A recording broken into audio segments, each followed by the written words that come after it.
Coming up first, everybody, you know him, you love him. It's your bartender, Colin Mattox.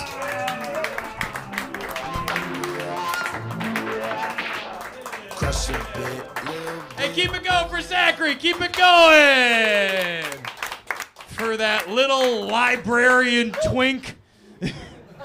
That's the definition of that. That kid is in the gay dictionary next to Cub, Zachary Clark's face. It's his birthday. Make noise for it.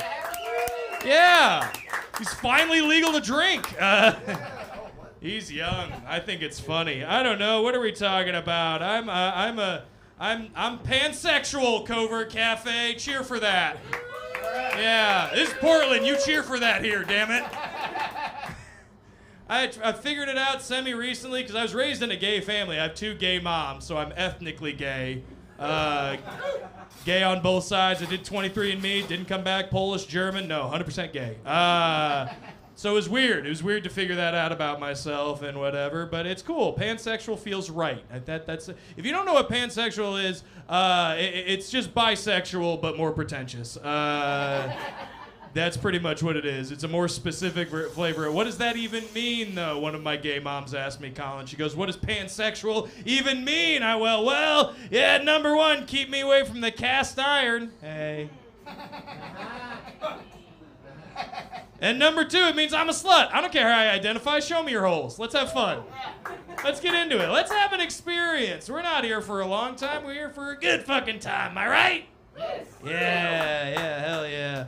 Tried coming out. I put it in quotes because when you're pansexual, coming out to your gay moms is like, it's like t-ball. It's not really a real sport. Is the best way to describe it. I tried to tell. It's like, all right. And my moms are in their 60s and 70s, gay women from the Midwest who still live there. All right, they are dyed-in-the-wool butch Midwestern lesbians. And I came out to one mom, and she goes, "That's not even queer. You didn't even have to come out." She's like, "Pansexual, Colin, what does that mean?" "That just means you're so straight you'd suck a woman's dick." And I said, "Mom, that's a horrible thing to say. Let's not forget about the man pussies." All right. Came out to my other gay mom. She's like, "I knew it. I knew you were one of us, son. Wrap me in the rainbow flag." It was a beautiful moment. It's yeah. It's sweet. I gotta look at my notes because I'm a little high. Just a little bit. Yeah, Zachary was talking about the English. I don't fucking like the English either. I don't like any one of them. Fuck J.K. Rowling specifically, right? Can we agree on that? No, you're sticking up for Harry Plopper now? Yeah. You're doing, really? Really? I don't know. J.K. Rowling, here's my problem. You can like the books all you want. There's nothing wrong. A piece of art that someone created, that is, you identify that but the person who created them, she's a transphobe, she's a homophobe, she's a racist, she's a shitty writer, but worst of all, she's English. That's the worst one to me. That's the worst one. J.K. Rowling. I don't know if you guys know this, but she tweets all of this transphobic stuff from her vacation home in Scotland. You remember Zachary's joke, Scotland, the country where men famously wear skirts, but you can't have trans people. What the fuck's going on? I don't know if you know this about J.K. Rowling, but she writes a crime fiction under a pseudonym. Yeah, she writes crime fiction under the name Robert Galbraith. Male name. She's got a vagina, though I bet it's really veiny. And she's English, so I also imagine it's gray and damp, but not in a good way.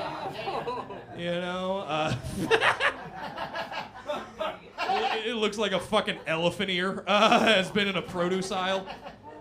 All right, that was a reach. I'm okay with that. But no, I don't dig it. I don't dig any one of it. But let me get this straight. Also, I don't know if you guys know this. The K in J.K. Rowling doesn't stand for anything. That woman does not have a middle name. Her legal name is just Joanne Rowling. Which, by the way, everyone's talking about Karens. I think Joanne is the more Karen-y Karen name. I don't know. Like, Karen hires Mexican people to work on her lawn. Joanne calls the cops on the Mexican laborers she called to work on her lawn. Yeah, that's the thing. So let me get this straight, Joanne. You get to play fuckity-fuck with your gender expression when you want to sell shitty books, but a trans person can't live their own life? Okay. Yeah, that's what I did that for. 3 laughs at a comedy show. I don't want 3 claps. I'm sorry. I don't want laughter. I want someone solemnly agreeing with me and my jokes. I don't know. I don't like any of them. I don't like the English. I don't like Prince Harry. I think he's a piece of shit. We still call him that. He's the one who left the family, right? He left the British royal family. He still put on his book, it's Spare, written by Prince. Motherfucker, you don't get to use the title if you left it behind. God damn it. You should be identified by your legal name. You heard Zachary say my full name, Colin Mattox. That's on my birth certificate. Does anybody know the name that Prince Harry has on his birth? Does anybody know his last name? No, you don't. You don't. I memorized this shit. It pissed me off so much. Prince Harry's full name is Henry Charles Albert David Mountbatten Windsor. Yeah, gross, right? This is how I know everybody in this fucking room is better than an English royal, because you know someone with that long of a name never had to fill out a fucking Scantron sheet. The bubble space alone it would take. You would slap one of our standardized tests down in front of old Harry, he's just gonna start fucking crying. I don't want to do this, my daddy's a fake leader. Fuck you. I have a heritageral impairment because I'm Irish American. We got other Irish in the house? There we go, yeah. You can always count on one Irish person to make noise for the rest of us. It's nice. We're doing a show here on St. Patrick's Day. You should come by. I'm going to be drunk and riffing on people's comedy. It's going to be fun. Come out and see that. But no, I have a heritageral. I think that's why I was raised to hate the English, and their fucking accent too. I have Anglophile friends who are like, "Don't you think the British accent's so charming?" Fucking no! I don't think it's charming. I can hear your ancestors evicting my ancestors. Just tomorrow we take the roof, peasant Maddox. All right. Yeah, in this scenario, the English are always on a horse. I just want to say the clip clops never get a laugh, and you guys did it for me. Give a round of applause for yourselves. That warmed the cockles of my heart. That was nice. No, I don't know. I like celebrating my heritage by drinking. I like having some drinks. We're going to be partying, for Paddy's Day. But you know what I don't do anymore? I don't drink Irish car bombs anymore, folks. Yeah, not because they're not delicious. They are. That's a grown-up chocolate milk right there. Get you some. But it's 2025, and I don't know if you guys watch the news, but the Irish people are not the people blowing folks up anymore, all right? You want a drink named after a bomb? That's fine by me, but call it what it is. From here on out, it's an Israeli peace talk. You pull away from me on that one? You're gonna pull away from me on that one? Get on board, man. Get on board. I don't know. Do you ever say things that aren't racist but feel like it coming out of your mouth? Turns out, yeah. I don't think that one was bad. Put it this way. Like Zachary said, I'm your bartender here tonight. Anytime I have to say the word Negroni, I feel like I've just committed a hate crime. I don't know the history of the word. I don't think there's anything wrong with it, but say it out loud with me. 1, 2, 3. Negroni. Doesn't that sound like something our grandfather would have called a half black, half Italian person? Okay, that's good. Yeah, all right, I got you back on my side. You didn't like the... You're like, don't pick on the genocidist, mustache man, but make fun of my granddad. I love it. I also don't like, I'm married and I don't have children, so I'm on that dink lifestyle. You know, people say, dual income, no kids, dink. I hate saying that too. That sounds like something they yelled in the movie Platoon over and over again. They're everywhere! You know, I didn't say it. There it goes. I knocked my hat off. I swear to God, I'm sober. I'm working tonight. We're having a good time. It's just the hat. We're all having a good time. I don't know. What else were you talking about? I gotta look back at this thing. I don't know. I grew up very interesting. The gay moms and everything, and they both had the same job. You know what my parents' both of their jobs were? They were child abuse investigators for the state. Yeah, that's how they learned how to do it so well.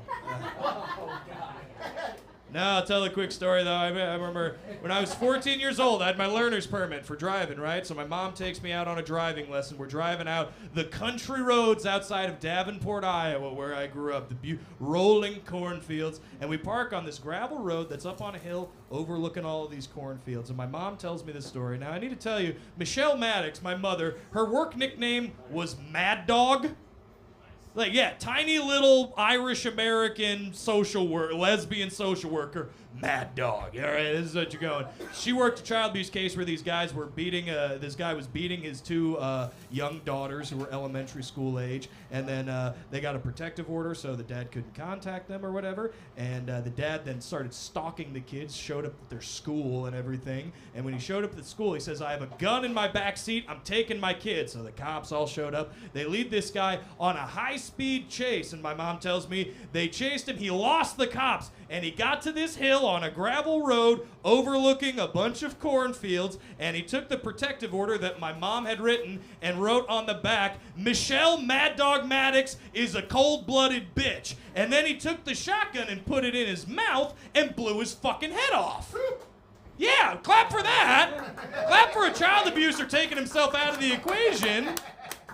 So my mom tells me this whole story, and I take in my surroundings, and I realize I was like, hey, Mom, did that happen here?